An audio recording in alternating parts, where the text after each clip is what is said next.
Olá, seja bem-vindo a mais um estudo da Escola Dominical da Igreja Presbiteriana de Astorga. Hoje nós iremos falar a respeito do reinado do rei Ezequias, aquele rei a respeito de quem a palavra de Deus diz assim: confiou no Senhor, Deus de Israel, de maneira que depois dele não houve seu semelhante entre todos os reis de Judá, nem entre os que foram antes dele.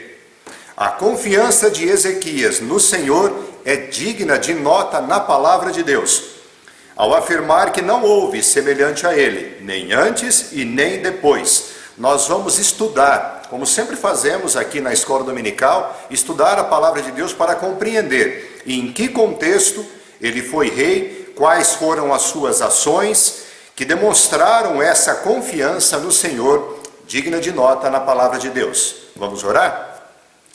Ó Deus e Pai, nós agradecemos por esse momento especial nas nossas vidas, quando podemos nos debruçar diante da Tua palavra e buscar compreender aquilo que ela nos quer dizer ainda nos dias de hoje.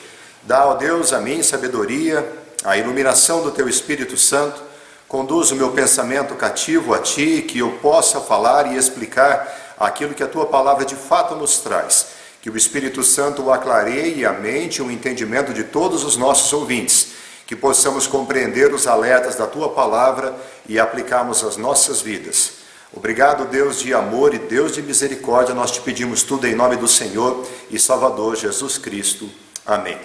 O texto que nós vamos ler encontra-se em 2 Reis, capítulo 18, versículos de 1 até o 7. 2 Reis 18, de 1 a 7.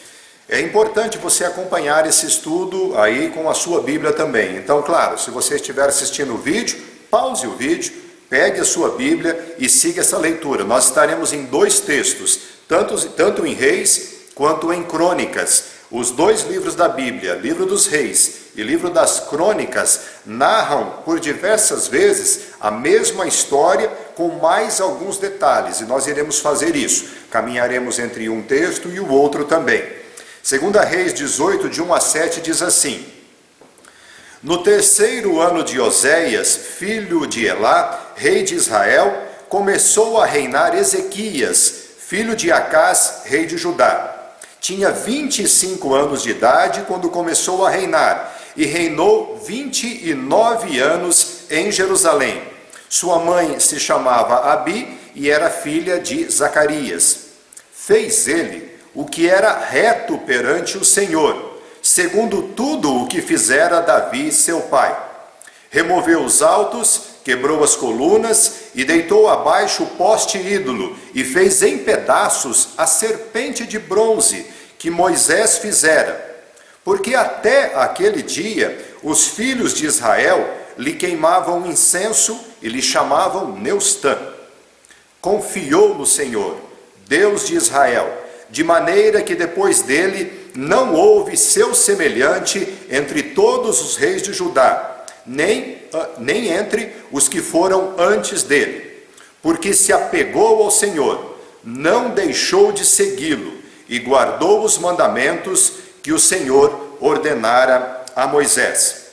Assim, foi o Senhor com ele, para onde quer que saía, lograva bom êxito. Rebelou-se contra o rei da Assíria e não o serviu. O contexto histórico dessa narrativa é importante a gente conhecer para poder, de alguma forma, aplicar às nossas vidas. E assim é a palavra de Deus.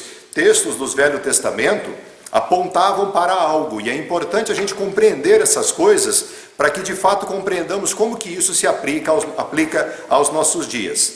Bom, Ezequias foi rei sobre Judá aproximadamente 730 anos antes de Cristo. É assim que dizem alguns historiadores. Naquela época, Oséias era rei sobre o reino do norte, cuja capital era Samaria. Não confundir esse nome Oséias com aquele de um profeta menor do Velho Testamento. Era muito comum as pessoas terem nomes semelhantes. O detalhe que talvez você não tenha percebido, eu tinha muita dificuldade de entender isso quando mais jovem. O versículo 1 diz assim: no terceiro ano de Oséias, filho de Elá, rei de Israel, começou a reinar Ezequias, filho de Acás, rei de Judá. Porque são dois reinos. Tem o reino do norte, as 10 tribos, e tem o reino do sul. O reino do norte é chamado Israel, o reino do sul é chamado Judá. E ele diz assim, que quando Oséias estava no seu 3º ano, Ezequias começou a reinar no reino do sul. O que estava acontecendo naquela época também é importante da gente entender, porque o reino do norte, se você estudar a palavra de Deus, você vai perceber que eles nunca serviram ao Senhor. Eles sempre se inclinaram a outros deuses. E depois de alguns séculos servindo a outros deuses, a despeito de tantos profetas terem sido enviados por Deus para chamar o povo ao arrependimento, os habitantes do reino do norte foram derrotados e levados cativos para a Babilônia pelo Império Assírio. Dentre os profetas que Deus havia enviado ao reino do norte, estava o profeta Elias, um profeta importantíssimo que Deus mandou para o reino do norte, para chamar o povo ao arrependimento, para derrotar os profetas de Baal, para mostrar que somente o Senhor era Deus. Mas, infelizmente, o reino do norte nunca voltou o seu coração para Deus. O importante que eu quero dizer com esse ponto é que Deus enviou um profeta, por exemplo, como Elias, um profeta da mais alta importância. Para você ter uma ideia, Elias orou e não choveu por 3 anos e meio. Ele enfrentou os profetas de Baal, ele invocou o nome do Senhor e desceu fogo do céu para consumir o holocausto. Depois ele ora novamente, depois de 3 anos e meio, volta a chover. E a palavra de Deus narra que Elias não morreu, ele foi levado para o Senhor. Isso tudo diante dos dias de Acabe, os dias do reino do norte, aproximadamente 700 anos antes de Cristo. Mas a palavra de Deus se refere a Elias como sendo aquele pelo qual João Batista viria no espírito de Elias, trazendo a mensagem de Elias durante o período que antecipava o início do ministério do Senhor Jesus Cristo. E além disso, é preciso lembrar que Elias, junto com Moisés, foi visto pelos discípulos de Jesus lá no Monte da Transfiguração. É desse calibre os profetas que Deus mandava para chamar o povo ao arrependimento, mas eles nunca se arrependeram. Isso é importante nós lembrarmos nos dias de hoje, porque Deus não deixou o reino do norte sem testemunho, não deixou o reino do norte sem profeta, não deixou o reino do norte sem o pré-anúncio do seu juízo. Mas eles não se converteram ao Senhor, a despeito de tantos sinais, a despeito de tantos anúncios. E que essa seja a primeira lição que você e eu aprendamos nesse estudo de hoje. Deus manda alertas, Deus manda profetas, Deus manda aqueles que pregam o Evangelho para que o homem se arrependa e se reconcilie com o Senhor. Se nós negligenciarmos tão grande salvação, nós não escaparemos da ira do Senhor. Relembrando então, Deus havia mandado diversos profetas à nação do norte, mas eles nunca deram ouvidos ao Senhor. Nunca houve um momento em que a nação de Israel, enquanto o reino do norte, se convertesse ao Senhor. Depois então de alguns séculos, Deus manda o juízo sobre o reino do norte. Eles foram expulsos da sua terra. Os habitantes de Samaria e os habitantes de algumas das cidades são levados cativos para a Babilônia, aquela região onde hoje é o Iraque. Eles são derrotados, eles são expulsos da terra. É naquele período, o período da derrota do reino do norte e o período do seu cativeiro, que Ezequias foi rei sobre Judá, o reino do sul, o reino menor, que comportava apenas 2 tribos, Judá e Benjamim. Enquanto o reino do norte sofria o juízo de Deus por não se arrependerem ao Senhor, o reino do sul era governado por um homem que fez o que era reto perante o Senhor, segundo tudo o que Davi, seu pai, fizera. O termo Davi, seu pai, é porque ele era da descendência de Davi. Lembra-se dos outros estudos em que Deus promete a Davi que manteria sempre a descendência de Davi no trono de Judá, porque tudo isso apontava para Cristo? Pois é, Ezequias era chamado de filho de Davi, seu pai. Era uma época de muitas guerras. Essa época do rei Ezequias, essa época do Império Assírio, e o Império Assírio, que, diga-se de passagem, foi levantado por Deus, Foi levantado pelo próprio Deus para executar juízo sobre as nações e juízo sobre o reino do norte, um reino incrédulo diante da palavra de Deus. O Império Assírio dominava o mundo e agora, depois de haver derrotado o reino do norte, ele volta os seus olhos para o reino do sul. Ele volta seus olhos para Jerusalém, para as cidades fortificadas de Judá, e ele quer ameaçar, derrotar essa nação. É aqui que entra a maior demonstração da confiança do rei Ezequias no Senhor. A semelhança do que Deus já havia feito nos dias de Josafá, lembra o último estudo? Deus dá um grande livramento, matando desta vez com uma peste 185 mil soldados assírios em uma única noite. Deus deu o livramento para eles. Mas antes da gente estudar a respeito desse livramento, vamos falar um pouquinho e lembrar outras ações do rei Ezequias. Primeiro, o seu pai se chamava Acás. Acás fez o que era mal perante os olhos do Senhor. Ele tentou se associar ao rei assírio, ele tentou fazer paz. E Acás fez algo terrível. Ele fechou o templo de Salomão, que na verdade se chamava Casa do Senhor. Ele fechou as portas, ele tirou os utensílios de dentro do templo, ele quebrou todos esses utensílios, distribuiu por diversas cidades de Judá e também para Jerusalém, e fez altares, não ao Deus eterno, mas ao Deus de Damasco. Ele vai e olha assim, Damasco está subsistindo. Então eu vou adorar aos deuses de Damasco para ver se eu alcanço o favor desses deuses. Enfim, o que ele faz é implementar tremenda idolatria em Judá.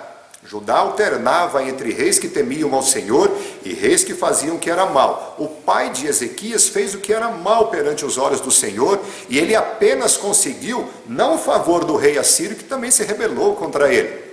Ele apenas conseguiu provocar a ira do Senhor, Deus de seus pais.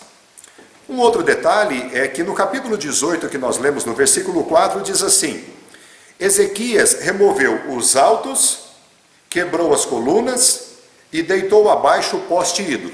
O que significa isso? Tudo aquilo que era idolatria na nação, ali do Reino do Sul, na cidade de Jerusalém e na região de Judá, ele arrancou todas essas coisas, quebrou isso e expulsou, digamos, melhor dizendo, ele tirou toda essa idolatria, quebrou e destruiu tudo. E ele fez algo também curioso, que é para nós, ele fez em pedaços a serpente de bronze que Moisés havia levantado no deserto. O povo de Judá estava oferecendo incenso para aquela serpente de bronze que Moisés havia levantado lá no deserto. A gente tem que pensar aqui, salvo engano da minha parte, por volta de 600 anos antes. Quando o povo estava no deserto, Deus mesmo mandou serpentes abrasadoras, porque o povo murmurava. Isso é uma história relativa, é interessante de você compreender aquele momento. Deus manda serpentes abrasadoras, o povo clama a Moisés, Moisés clama a Deus, Deus diz assim: faça uma serpente de bronze e a levante. Todo aquele que olhar para for picado por uma serpente abrasadora e olhar para a serpente de bronze, ele será curado. Jesus Cristo, quando fala com Nicodemos, em João capítulo 3, no versículo 14 e 15 do capítulo 3 de João, ele diz assim: e do modo por que Moisés levantou a serpente no deserto, assim importa que o Filho do Homem seja levantado, para que todo o que nele crê tenha vida eterna. Esses são os versículos que antecedem João 3,16, porque Deus amou ao mundo de uma tal maneira que deu o seu Filho unigênito, para que todo aquele que nele crê não pereça, mas tenha vida eterna. Mas voltando lá nos dias de Ezequias, a nação de Judá estava adorando essa serpente, puseram até um nome nela e ofereciam um incenso para ela também. Ele fez em pedaços e acabou com a idolatria aos utensílios que Deus mesmo havia mandado construir. Outro item, a terceira importância da gente ver aquilo que Ezequias fez. No primeiro ano do seu reinado, ele reabriu a casa do Senhor.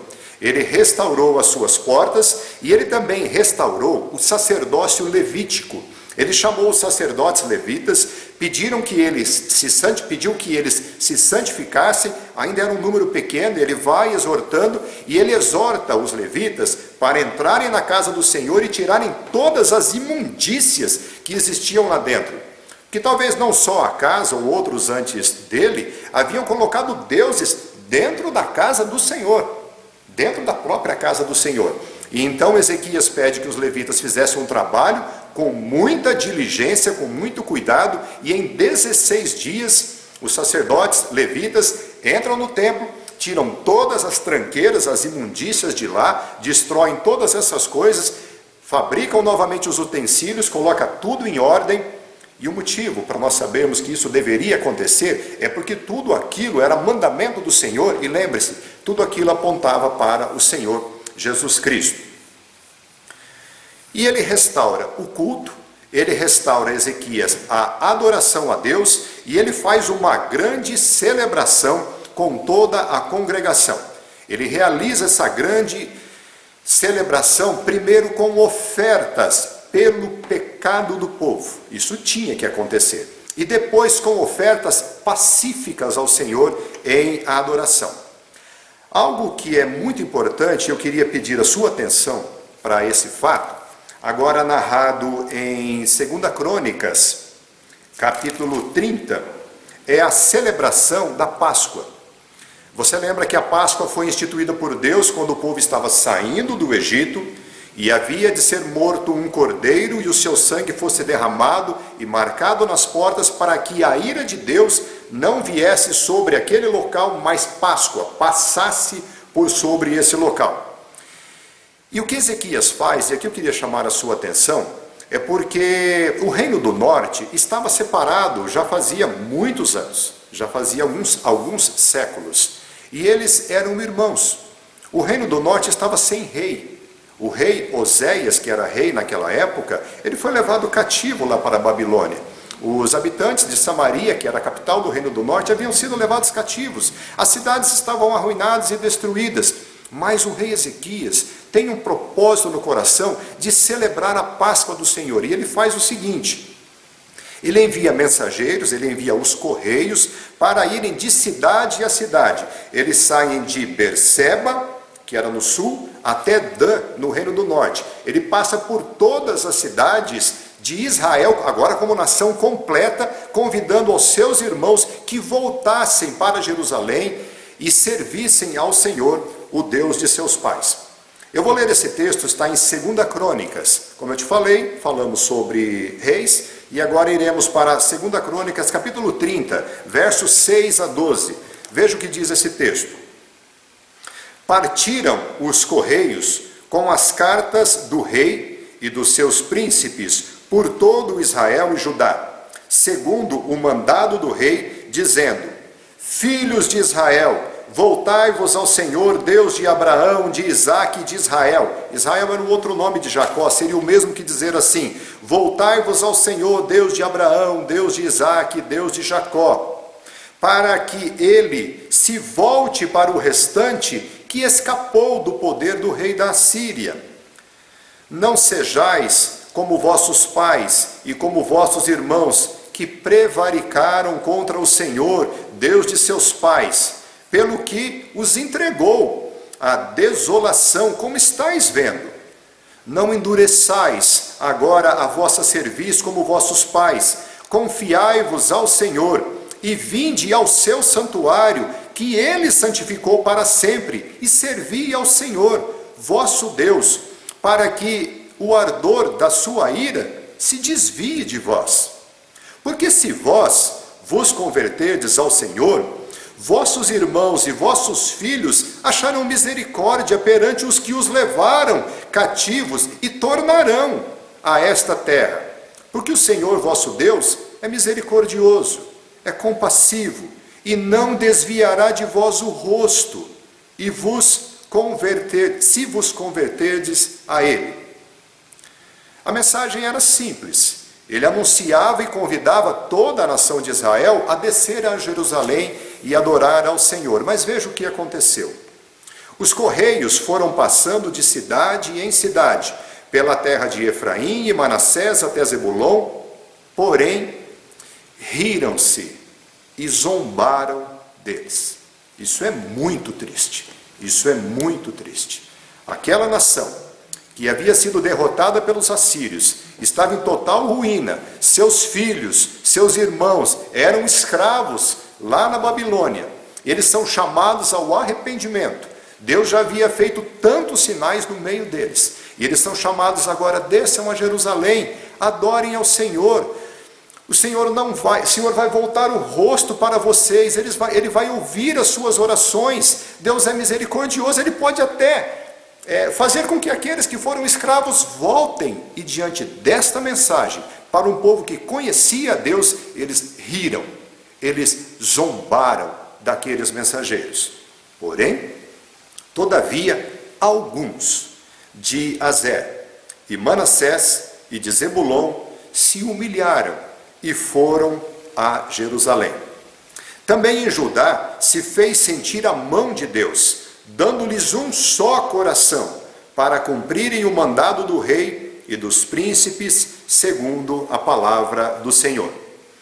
É interessantíssimo isso, mas é importante você perceber mais uma lição. Deus manda os seus profetas, Deus manda os seus apóstolos, Deus manda os seus pastores, Deus manda os seus evangelistas anunciarem a palavra e convidarem o povo ao arrependimento, à semelhança do que aconteceu com toda aquela região do Reino do Norte. Mas, infelizmente, eles zombam, riem e não aceitam o convite. Apenas alguns. Continuando naquilo que Ezequias fez, uma quinta informação, é que ele teve muitíssimo trabalho para retirar toda a idolatria de Jerusalém e da cidade de Judá. Existiam altares, estátuas, postes ídolos por toda a região. Destaque para o verso 20 do capítulo 31, que nós estamos lendo agora em 2 Crônicas. Assim, fez Ezequias em todo o Judá, fez o que era bom, fez o que era reto, fez o que era verdadeiro perante o Senhor seu Deus. Irmãos, tem diversos reis que a palavra diz assim, fez o que era bom, fez o que era reto, mas olha o que diz a respeito desse rei Ezequias. Fez o que era bom, fez o que era reto, fez o que era verdadeiro perante o Senhor seu Deus. É neste cenário, este é o cenário de restauração da adoração ao Senhor, lá no Reino do Sul, em Jerusalém, que o rei da Assíria, Senaqueribe, que havia derrotado todos os outros povos contra quem ele combateu, vem agora contra Judá, vem agora contra Jerusalém, vem agora contra o povo do Senhor, mas um povo que nesse momento é fiel. Ele teme ao Senhor, ele adora ao Senhor, ele confia ao Senhor, e se você reparou no texto, diz assim, que Deus, foi possível perceber a mão de Deus em Jerusalém e em Judá, porque ele deu a todo o povo um só coração para servi-lo. O rei Senaqueribe do Império Assírio, como foi dito, ele vem então investir contra a cidade de Jerusalém e contra Judá. Realmente, ele consegue muitas vitórias. Ele derrota várias cidades fortificadas de Judá e vem contra Jerusalém, onde está o rei Ezequias, e a sitia. Eu fiquei imaginando que ilustração que eu poderia contar para exemplificar Jerusalém e as cidades fortificadas de Judá. Eu me lembrei do poderio bélico americano. Não sei se você conhece um pouquinho sobre isso, mas eles têm uma frota, por exemplo, a Sexta Frota, e ela caminha por todos os mares do mundo. Talvez ela vá para o Oriente Médio, talvez ela vá para a região do Pacífico, do Oceano, por onde quer que seja. E essa frota ela é constituída geralmente assim, tem um grande porta-aviões no meio, a nave mais poderosa que existe no mundo. Um porta-aviões nuclear, com capacidade bélica poderosíssima, mas ao lado dele tem destroyers, tem fragatas e tem outros navios de proteção. A sensação que eu tenho é que Jerusalém é como se fosse esse grande poderio bélico, e todos esses outros navios também representavam grande força, mas nesse momento, o rei Senaqueribe consegue derrotar todos esses outros armamentos, todas essas cidades fortificadas, e quando ele chega em Jerusalém, ele a sitia, ele a rodeia, fecha as suas portas, não entra alimento, não entra água. Era assim que muitos combates eram feitos, e o povo morria de fome. E ele então vem perante Jerusalém, e ele traz algumas palavras para o povo, para o rei, e ele afronta o Deus verdadeiro. Isso está escrito em 2 Crônicas, capítulo 32, versos 10 a 15. Ele diz assim: assim diz Senaqueribe. Eu vou fazer uma pausa aqui, que eu queria que você se lembrasse do episódio em que Deus levanta Moisés lá no Egito e diz assim: vai ao faraó e manda ele deixar sair o meu povo. Faraó está lá no seu palácio, alguém pede uma audiência com ele, 2 velhinhos, Moisés com 80 anos, Arão com 83 anos, e eles vêm entrando diante do faraó. O faraó está no seu palácio, e aí faraó para ouvi-los, e Moisés diz assim: assim diz o Senhor, deixa o meu povo sair. Faraó se irrita, se aborrece com aquilo, castiga o povo de Israel, que estava lá no Egito, e diz assim: assim diz Faraó.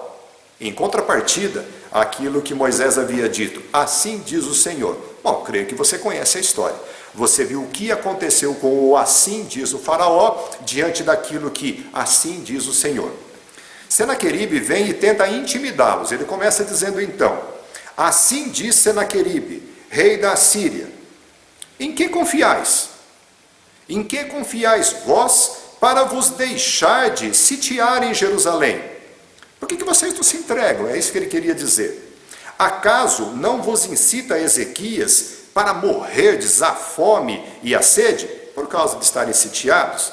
Dizendo: o Senhor nosso Deus nos livrará das mãos do rei da Assíria. Ouça as palavras de Senaqueribe: não é Ezequias o mesmo que tirou os seus altos e os seus altares e falou a Judá e a Jerusalém, dizendo: diante de apenas um altar vos prostrareis e sobre ele queimareis incenso? O raciocínio de Senaqueribe é assim: eu e meus pais já derrotamos todas as outras nações e todos os seus deuses. Antes de Ezequias assumir, havia diversos altares aqui em Judá e em Jerusalém. Ele arrancou tudo e ele deixou um único altar. Senaqueribe diz assim: vocês têm certeza que vocês querem confiar num único altar, em um único Deus? E ele continua: não sabeis vós o que eu e meus pais fizemos a todos os povos da terra? Acaso puderam, de qualquer maneira, os deuses das nações daquelas terras livrar os seus pais das minhas mãos? Quem é de todos os deuses daquelas nações que meus pais destruíram, que pôde livrar o seu povo das minhas mãos, para que vosso Deus vos possa livrar das minhas mãos? Agora, pois, não vos enganeis, agora, pois, não vos engane Ezequias, nem vos incite assim, nem lhe deis crédito, porque nenhum Deus de nação alguma, nem de reino algum, pôde livrar o seu povo das minhas mãos, nem das mãos de meus pais, quanto menos vos poderá livrar o vosso Deus das minhas mãos.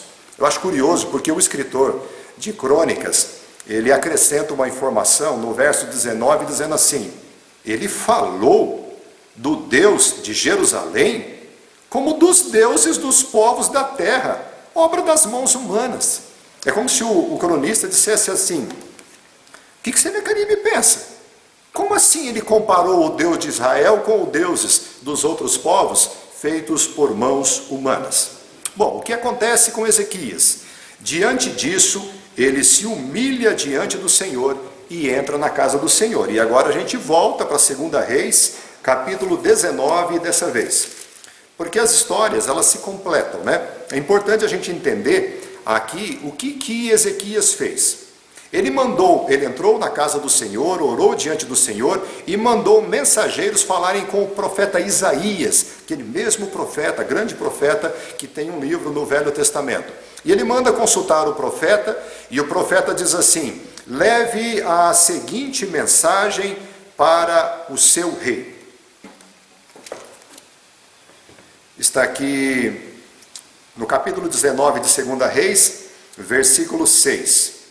Assim diz o Senhor. Isso é ótimo. Assim diz o Senhor: não temais, por causa das palavras que ouviste, com as quais os servos do rei da Síria blasfemaram de mim. Eis que meterei nele um espírito, e ele, ao ouvir certo rumor, voltará para a sua terra, e nela eu o farei cair morto à espada. Assim diz o Senhor. Só que Senaqueribe ainda insiste.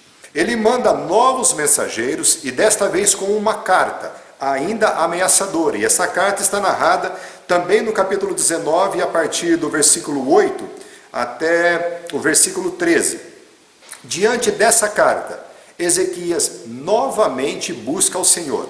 Ele entra na casa do Senhor e coloca a carta diante de Deus e ora dizendo assim: vou ler o contexto. Tendo Ezequias recebido a carta das mãos dos mensageiros, leu-a. Então subiu à casa do Senhor, estendeu a carta perante o Senhor e orou perante o Senhor, dizendo: ó Senhor, Deus de Israel, que estás entronizado acima dos querubins, tu somente és o Deus de todos os reinos da terra. Tu fizeste os céus e a terra. Inclina, ó Senhor, o teu ouvido e ouve. Abre, Senhor, os teus olhos e vê. Ouve todas as palavras de Senaqueribe, as quais ele enviou para afrontar o Deus vivo. Verdade é, Senhor, que os reis da Assíria assolaram todas as nações e suas terras, e lançaram no fogo os deuses deles, porque deuses não eram, senão obra de mãos de homens, madeira e pedra. Por isso os destruíram. Agora, pois, ó Senhor, nosso Deus, livra-nos das suas mãos, para que todos os reinos da terra saibam que só tu és o Senhor Deus. Essa oração de Ezequias diante do Senhor, como eu disse quando estudávamos sobre Josafá, Ezequias faz certinho. Ele se humilha perante o Senhor. Mas eu gostaria que você tentasse entender e se colocar no lugar dele. Ele era rei, mas todas as cidades fortificadas em volta de Jerusalém já haviam sido tomadas. Ele não tinha mais exército, ele não tinha mais nada. Ele não tinha mais nada a não ser confiar no Senhor. Ou seja, ele tinha tudo. Aos olhos humanos, quando você olha um episódio como esse do rei de Judá, você vê que a melhor solução aos olhos humanos era se entregar, evitar que muitas pessoas morressem. Mas não, ele servia ao Senhor, ao Deus verdadeiro, e o Deus verdadeiro havia sido afrontado.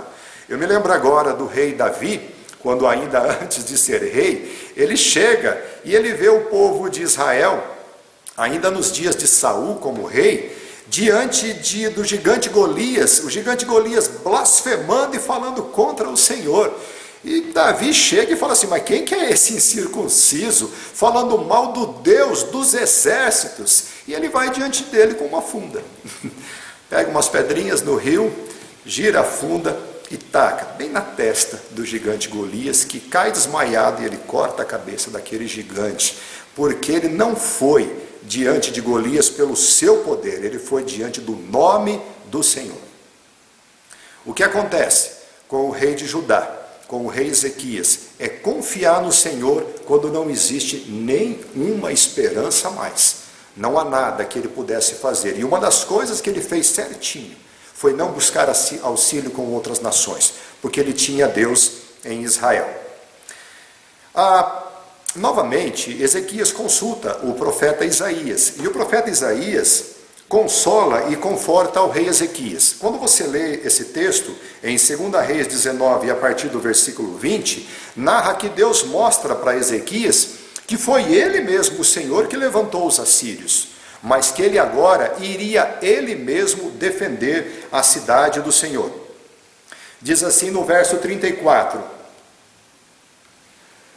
porque eu, o Senhor, defenderei esta cidade para a livrar, por amor de mim e por amor ao meu servo Davi. A derrota de Senaqueribe é só 3 versículos, porque nesse cenário Deus então age com todo o poder, e assim acontece, a partir do versículo 35. Então, naquela mesma noite, saiu o anjo do Senhor e feriu no arraial dos assírios 185.000. E quando se levantaram os restantes, quer dizer, não foi todos os que foram mortos, mas foi 185.000 soldados, quando se levantaram os restantes pela manhã, eis que todos estes eram cadáveres. Retirou-se, pois, Senaqueribe, rei da Assíria, e se foi, e voltou e ficou em Nínive. Sucedeu que, estando ele a adorar na casa de Nisroque, seu Deus, Admeleque e Serazer, seus filhos, o feriram à espada e o mataram. Veja que contraste.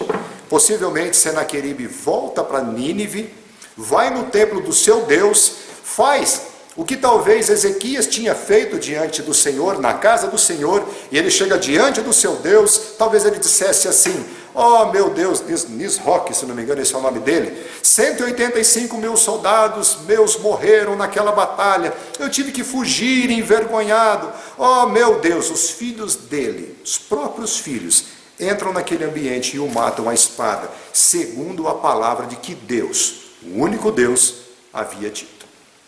Assim é a história do livramento do Senhor, o único Deus de toda a terra, o Deus de Judá. Existe mais o que dizer aqui sobre a vida de Ezequias, tem episódios muito interessantes, tem coisas boas, mas também não tem coisas não tão boas assim. Mas lembre-se, seja Davi, seja Salomão, seja Josafá, seja Ezequias, seja qualquer outro rei, eles não eram perfeitos. Eles apenas apontavam para o reinado messiânico e perfeito de Jesus Cristo. Eles foram homens cheios de falha. Mas diante de tudo isso que nós estudamos, que aplicações a gente poderia fazer para os nossos dias? Primeira é que só há um Deus. Só há um Deus verdadeiro. E Ele reina sobre toda a terra. Este é o Senhor. Esse é o Senhor que fez os céus e a terra e tudo o que nelas existe. Diz o primeiro versículo do Salmo 24: ao Senhor pertence a terra e tudo o que nela se contém, o mundo e os que nele habitam. Ele é o dono de todas essas coisas. Esse Deus notifica a todos os homens que se arrependam dos seus pecados e das suas obras más e creiam no seu Filho Jesus, o único nome dado entre todos os homens pelo qual importa que alguém seja salvo. E ao nome de Jesus se dobrará todo o joelho, nos céus, na terra e debaixo da terra, e toda língua confessará que Jesus Cristo é o Senhor, para a glória de Deus Pai. Repare que a oração de Ezequias foi nesse sentido, de que Deus livrasse o povo, para que o nome de Deus fosse conhecido e glorificado entre todas as nações. E Deus faz todas essas coisas para louvor da sua glória. Uma segunda aplicação é que nos dias de hoje, nós estamos de fato presenciando uma pandemia mundial que assola todo o mundo. Ele assola a saúde e assola a economia, como eu já disse tantas vezes aqui. Mas independentemente de como for explicado o surgimento desse vírus, saiba, Deus é quem está enviando tudo isso. Deus é que está enviando todas essas coisas. E Deus o faz como juízo sobre as nações, sobre todos os povos, sobre todos os reinos, para que reconheçam que tudo aquilo em que o homem tem confiado é incapaz de o livrá-lo nesse momento. Ah, mas talvez você diga assim: não, mas essa semana lá na China diz que não teve mais nenhum caso de Covid novo, nem pessoas que morreram. Está passando. E se surgir outro vírus? E se surgir um vírus que se espalha pelo ar? Na verdade, se nós desprezarmos esse alerta de Deus, nós estaremos com a consciência totalmente cauterizada, como a nação de Israel estava, mesmo diante de toda a derrota. O reino do norte havia passado, Eles ainda assim, quando foram chamados ao arrependimento, riram e zombaram. Outra aplicação que a gente pode fazer, a primeira seria: só há um Deus. A segunda é que Deus é que envia essas coisas. Tanto naquela época foi o próprio Deus que enviou o Império Assírio, como nos dias de hoje que nós estamos presenciando, somos protagonistas disso que está tudo se passando, tudo isso que está se passando nas nossas vidas. É Deus quem envia essas coisas. E a terceira, veja que privilégio nós temos de poder confiar em Deus. Eu não gostaria de estar na pele de Senaqueribe, que afrontou o único Deus verdadeiro que existe. Mas lembre-se, o juízo de Deus virá sobre todos aqueles que estão ainda debaixo da culpa do pecado. Todos pecaram, diz a palavra de Deus, e carecem da glória e da graça de Deus. E a única forma de você resolver isto é aceitar a única solução que foi dada pelo próprio Deus, que é crer no seu Filho, se arrepender dos seus pecados e aceitar o seu senhorio sobre a sua vida. Sem Cristo, você ainda está debaixo da ira de Deus, por causa da culpa dos seus pecados. E o juízo final de Deus virá sobre todos esses que ainda estão em pecado diante de Deus. Esse é um alerta para os dias de hoje. Essa pandemia nos faz muitas vezes ficarmos mais sensíveis à voz de Deus, mais sensíveis a tudo aquilo que Ele tem feito. E isso tem vindo para quebrantar o coração do povo de Deus. Uma quarta opção, uma quarta aplicação é não negligencie o alerta, o chamado que Deus faz ao arrependimento que Deus tem oportunizado. Não negligencie isso. Não faça como a grande maioria dos habitantes do Reino do Norte, que mesmo diante de tamanha derrota, mesmo diante de tamanha destruição e miséria, ainda assim não aceitaram o convite do Senhor ao arrependimento, ao retorno à comunhão com o Senhor, o único que os poderia livrar e abençoar. Não zombe da palavra de Deus, não ria-se da palavra de Deus. Ela é fiel, ela vai se cumprir. Se você está longe do Senhor, volte, enquanto você pode achá-lo. Uma quinta aplicação é uma pergunta mesmo. Qual é o segredo da confiança do rei Ezequias? Qual era o segredo? Essa confiança diante do Senhor. O que a gente pode aprender com isso? Será que bastava ele dizer assim: eu confio no Senhor, eu confio no Senhor? Bastava essa palavra? Você percebeu o contexto em que tudo aquilo aconteceu? Note as reformas que ele fez. Primeiro, ele tirou as imundícias dentro da casa do Senhor. Segundo, ele restaura a casa do Senhor. Terceiro, ele restaurou o culto ao Senhor. Quarto, ele fez ofertas pelo pecado. Quinto, ele fez ofertas pacíficas de adoração. Sexto, ele anunciou aos seus irmãos o perdão de Deus e os chamou à reconciliação. Sétimo, ele celebrou ao Senhor junto com seus irmãos. E oitavo, na hora da angústia, ele clamou ao Senhor, o único que poderia livrá-lo. Em um certo sentido, o nosso coração pode estar cheio dessa mesma imundícia, cheios dessa mesma idolatria. E enquanto isso não for arrancado do nosso coração, nós não teremos o nosso coração cheio do próprio Deus.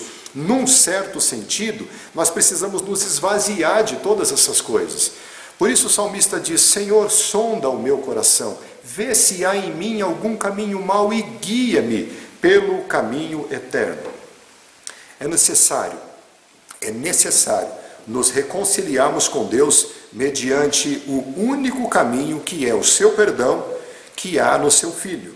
Só assim poderemos adorar perfeitamente a Deus. Naturalmente, tudo isto irá gerar em nós um desejo de estarmos juntos com outros irmãos, adorando o nome do Senhor por quem Ele é e louvando a Deus por tudo aquilo que Ele faz no nosso meio.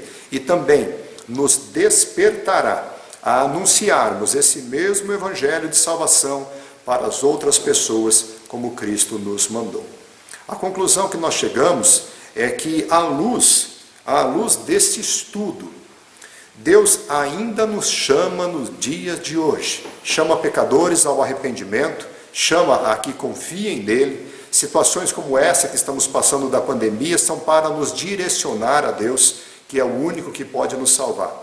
Mas não apenas que Deus pode nos livrar dessa pandemia, mas diante de algo ainda muito maior. Cristo é o único que pode nos livrar da condenação do inferno, porque Ele já pagou os pecados daqueles que creem nele, naquela cruz. Cristo é o único que pode nos dar a vida eterna junto do Pai.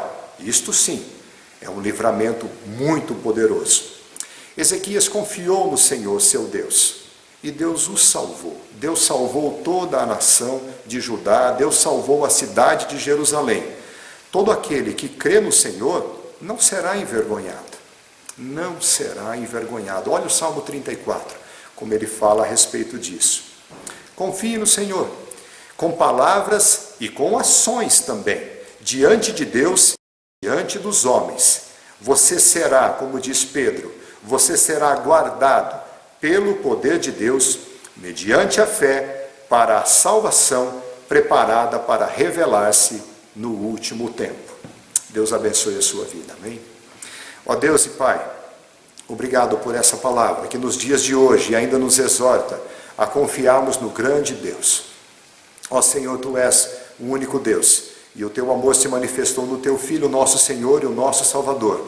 E o Senhor também derramou sobre nós o Espírito Santo para que pudéssemos crer, para que pudéssemos compreender. Que o Teu Espírito Santo fale ao coração de cada um de nós, de cada um dos nossos ouvintes também.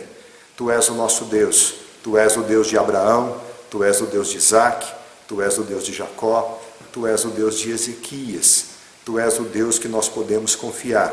Tu és o Deus dos antigos, Tu és o Deus dos presentes, Tu és o Deus de vivos, Tu és o Deus de toda a eternidade. Ó Deus, que a Tua mão poderosa esteja sobre nós, nos cuidando e nos guardando nesses momentos de pandemia, de sofrimento ou de crise. Que a Tua graça nos proteja e nos abençoe, mas acima de tudo, dá-nos o livramento maior dos nossos pecados. Salva, ó Pai, a nossa alma, restaura-nos para junto de Ti, para que possamos desfrutar da Tua companhia, da Tua graça e do Teu favor. Tudo te pedimos por amor do Teu nome, por amor do Teu Filho Jesus, por intermédio do Espírito Santo. Amém. Amém. Deus abençoe a sua vida.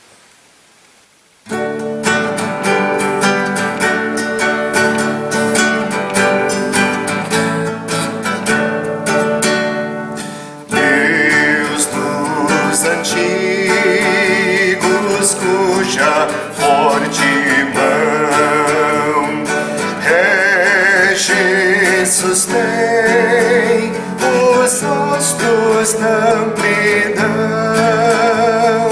Ó soberano, excelso Criador, com gratidão cantamos Teu louvor. Desde o passado foste nossa luz, sol que até hoje com fulgor reluz, ser nosso esteio, guia e proteção. Tua palavra, lei e direção. Da guerra atroz, do crime e assolação, dos tempos maus, de um mundo em confusão, seja o Teu braço nosso defensor, pois confiamos sempre em Ti, Senhor.